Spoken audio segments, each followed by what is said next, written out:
America First Radio. Listening to America First Radio. Here is your host, Paul Adams. Hello there, everybody. This is Paul Adams, and welcome back to America First Radio. Today I'm broadcasting from Santa Monica Beach. I'm right in the middle of the beach. We've got maybe about one more minute before the sun sets, and it's just a glorious, beautiful view, very relaxing. Lifeguard truck is just passing by right now, and it's absolutely idyllic. Postcard perfect. The reason I wanted to be out on the beach today is because I know myself, and when I get really aggravated, I lose it. I mean, I really lose it. And, I didn't want to wake up the neighbors in the middle of the night. I don't want to disturb the clients in the coffee shop. I tend to be kind of loud sometimes. I'm a novice opera singer, and I don't want to break anything in the shop. So, I just wish there was a nice way of saying it. Let me just use the legal term for now, okay? We have been found under carnal knowledge. Because I don't like to swear, okay? I'm just telling you right now, I hate cussing. But today I may have to do it. I may have to actually cuss. To use the colloquial, America is fucked. In this episode, I can't help myself.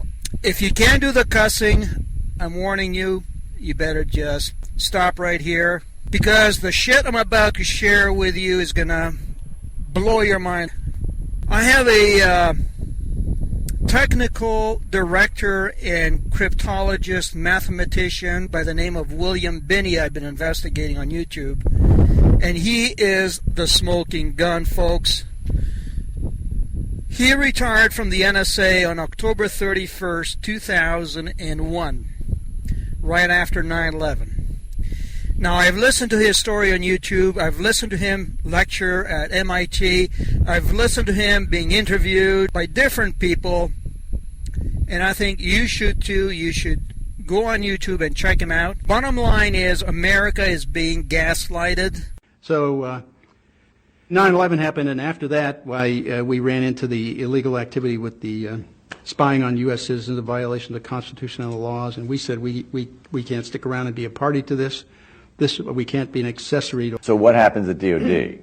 Well, the DOD took 2.5 years to investigate with about 12 investigators. It was a fairly big operation, and they came out with a report over 100 pages long, which is on the web, but it's 99% redacted, even though it's only 85% of it, or 80 to 85%, is unclassified. It's just that they redacted it because there's so much in it that's embarrassing on all the procedures and internal corruptions in NSA and the contractors around NSA.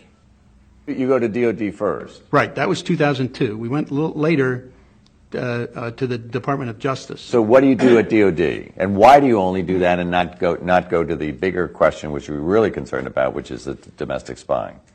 Well, I mean, I looked at it as a two-part question. The DOD solicits inputs on fraud, waste, and abuse, and corruption. And what happens? You then go to DOJ, and what do you tell DOJ, and what happens there? Well, at DOJ, the primary focus we had there with Kirk and I was the illegality, unconstitutional activity of the Stellar Wind program spying on the entire U.S. population. And we laid out how that worked. Of course, they said that they couldn't comment because we didn't have clearances at the time, although we designed the program, so we knew exactly how the program worked. Take me into that meeting. Well, I don't remember exactly the building, but it was one of the DOJ buildings in a skiff. So we went in this skiff and took, of course, you leave all your phones outside and you close and lock the door and you're inside this protected area. And you go through this discussion, and we went through, and all they did was listen. What's Mainway? I can say this much: in the NSA Inspector General's report, he talked about doing contact chaining for phone metadata and email metadata, and they created a metadata analysis center that was using those programs to do that did the contact chaining on that metadata to look at social networks or reconstruct their communications. And when we left, basically, Tom became the advocate for the Thin Thread program. He took over the advocacy of that program internally in NSA. And he was the one that kept it going because Congress had directed NSA to deploy it. So you retire. Why do you retire? Well, I couldn't be an accessory to the violation of the constitutional rights of everybody in the country. That's disgusting that our government did that. They traded the security of the people of the United States for money. See, they will take something that would absolutely repulse the nation, right? And what they do is they try to normalize it incrementally, like boiling a frog, a little bit here, a little bit there. You know, nobody's moving, nobody's shaking, there's no unrest, nobody's arguing the point, so silence is consent. And that's how they put us under the ether. Anytime you hear someone say the NSA had 9/11 foreknowledge, that's code for we are pulling the wool over your eyes. Because, folks, the real perpetrators, believe me, they're well hidden and well protected behind lead curtains. So if we have known that the government has been spying on American citizens, why all of a sudden is that an issue? Why all of a sudden is that an issue for Trump, for Nunes, for the FBI, for Congress? Especially since we learn in these interviews that it is Congress that ordered the spying on American citizens. They were following orders. Who gave the orders? Was it Clapper? Now, I'm still learning here, okay? In my last podcast, I thought I had hit, the jackpot, the mother lode, when we learned about the hammer. Now I'm learning about Benny.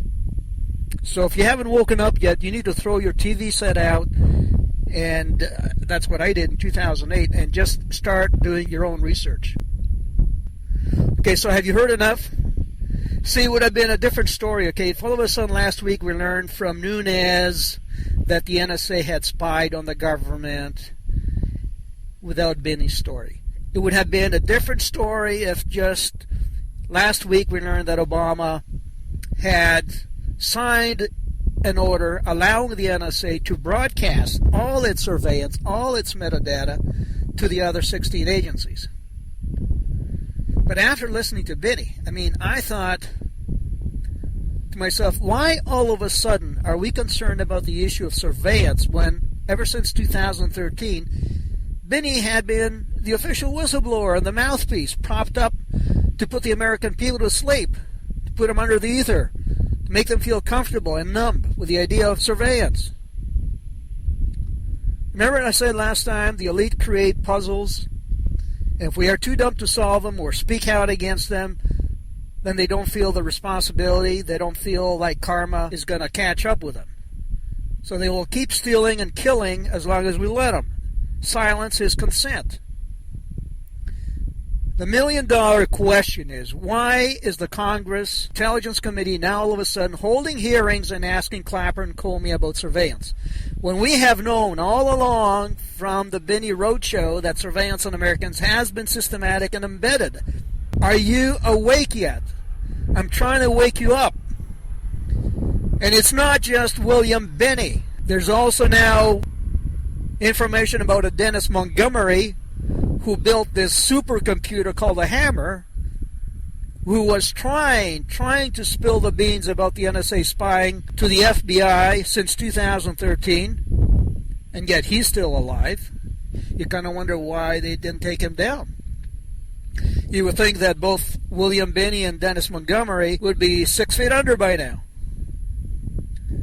So Montgomery has 47 hard drives, prove Obama spied on everyone. Of course, that shouldn't be news. It's been happening since Bush.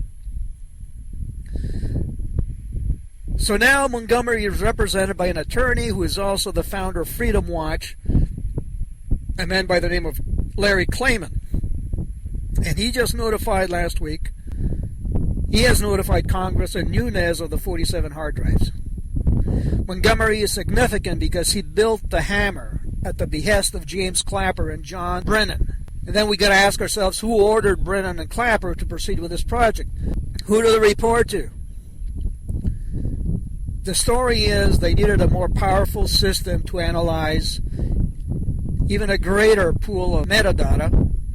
Their system could only do like 1 million password combinations and permutations per minute, but they needed a system that could do 1 billion, with a B, calculations per minute.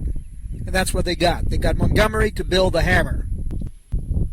See, now, for sure, I'm convinced that Trump is either co-opted or scripted. If he hasn't taken measures to neutralize the deep state, after all this, he is simply a toy soldier. Things are going to get really, really real here, okay?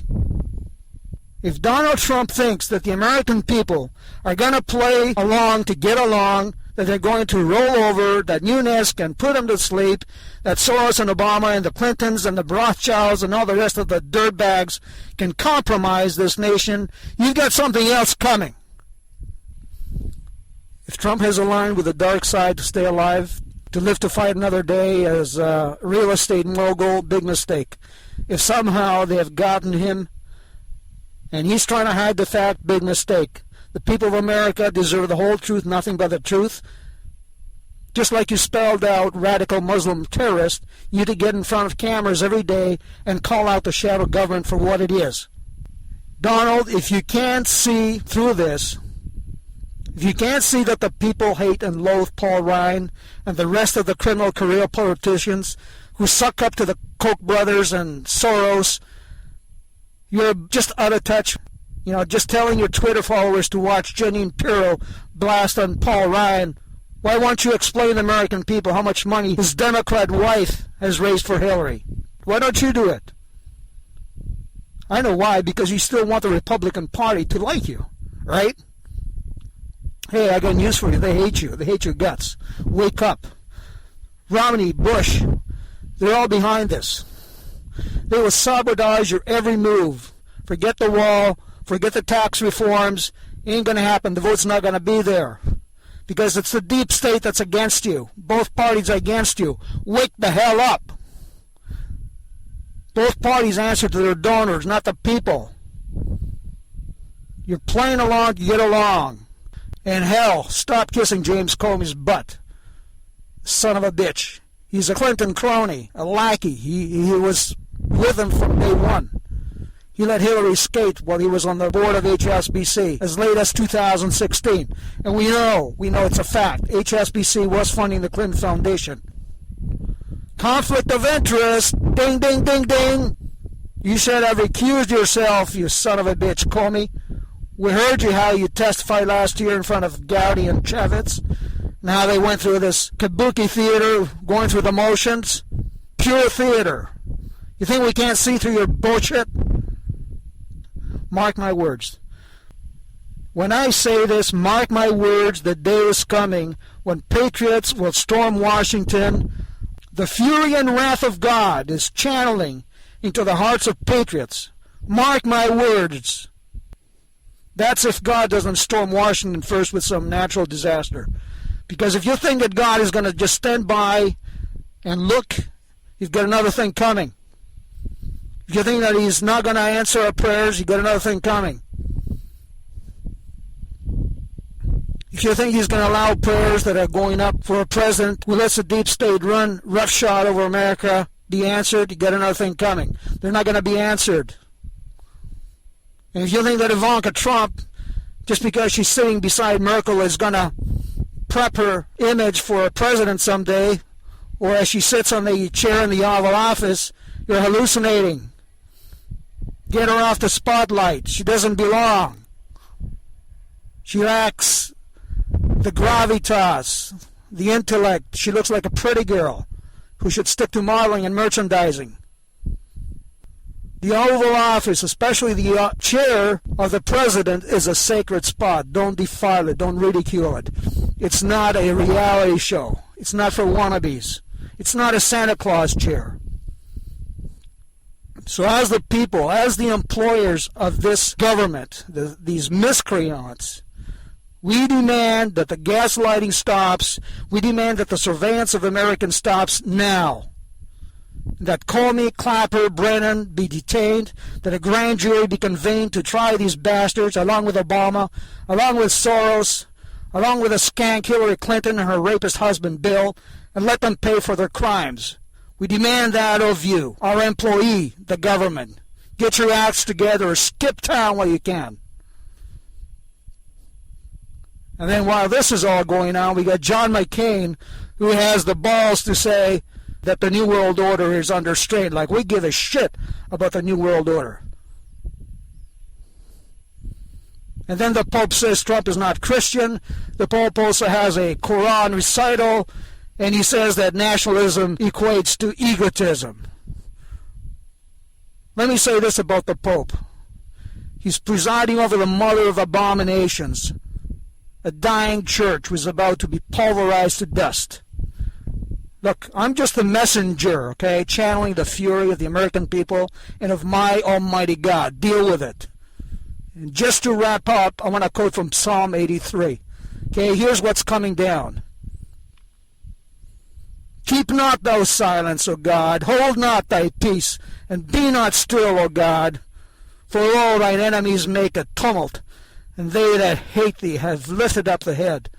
They have taken crafty counsel against thy people, and consulted against thy hidden ones. They have said, Come, and let us cut them off from being a nation. For they have consulted together with one consent. They are confederate against thee.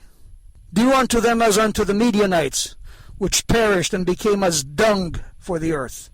Make them as a stubble before the wind. Fill their faces with shame. Let them be confounded and troubled forever, yea, and let them be put to shame and perish, that men may know that thou, whose name alone is Jehovah, art the most high over all the earth. That's what God wanted me to tell you, okay? I'm just the messenger. As far as I'm concerned, Donald Trump is officially on notice and on probation. Don't screw with the American people. You are screwing with God himself. Don't wrap yourself with God rhetoric while you're letting William Binney and Dennis Montgomery gaslight the American people. Because every prayer on your behalf will turn into a curse, okay? Simple as that. It's as simple as that. You need to get in front of the American people in the fireside setting and set the record straight. If you don't do it, you're part of the problem. Period. There's no way you can make America great if America is not free, if it's in the deep state. And all you people need to wake up, okay? It's not about Democrat or Republican. Unite under America's freedom. I don't want to be known. I don't care about me, okay? I don't want to be a celebrity. I don't want to be an Alex Jones. I want to be anonymous. And as for that healthcare fiasco, it's a simple solution, you know. I mean, we got derivatives trading on Wall Street to the tune of 1.5 quadrillion a year. Just slap a 2% tax on it, and that's it. It would pay for everything. 2% of 2 quadrillion, that's 20 trillion. And stop this bullshit, okay, that we're going to be a socialist state if we have universal health care, okay? We have a right to life, which includes a right to safe roads, a right to police protection, a right to national security, a right to clean air, a right for veterans to have housing and health care, and that should be for the population at large, okay? We should have health care. Okay, some things have to be financed through the public purse. It's simple as that. So let's stop the BS. Get over it. It's not socialism. It's common sense. It's civilization. Okay, so I know I've gone overboard here. Look, I have prayed and prayed and prayed and prayed for Donald Trump. I mean, I have never prayed so much in my whole life for somebody to get elected. But when I see what's going on right now, something is very fishy. Don't you dare gaslight me. Don't you dare gaslight the American people. It gets very, very personal. If there's anything I've learned over the years, and I hate to say this, but I used to be a bodybuilder. I'm ashamed that I had this kind of ego, but one time I was a bodybuilder. And learn one thing. You gotta focus, focus, focus. No pain, no gain. And if you're wondering what I looked like back in the day, well, there's a YouTube channel. It's called Ageless Bodybuilding. You'll see a guy with black trunks and a black tank top. That's me. God bless the Patriots and God bless America.